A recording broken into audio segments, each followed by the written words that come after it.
राज्यात शिक्षण क्षेत्राला हादरवून टाकणारी बातमी आहे।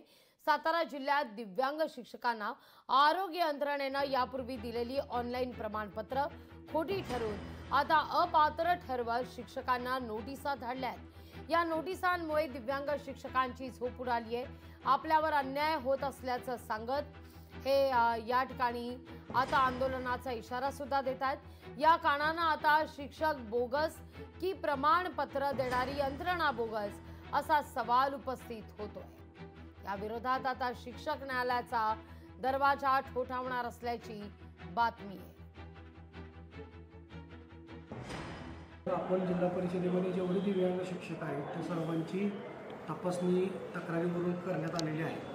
याच्यामध्ये आपण 581 जणांची दिव्यांग तपासणी क्रांतिसिंह नाना पाटील रुग्णालय आणि वैद्यकीय महाविद्यालय इथं करतोय। आतापर्यंत एकूण 162 जणांची तपासणी झालेली आहे। त्यापैकी 119 जणांच्या प्रमाणपत्र किंवा तपासणीमध्ये योग्य आढळलेलं आहे, पात्र आढळलेलं आहे। 25 जणांचे अपात्र आढळलेले आहेत आणि गैरहजर 11 शिक्षक होते आणि वरिष्ठ कार्यालयास पुढच्या तपासणीसाठी पाठवण्यात आलेले आहेत। लोकशाही मराठी ऐका, पहा, जागरूक रहा।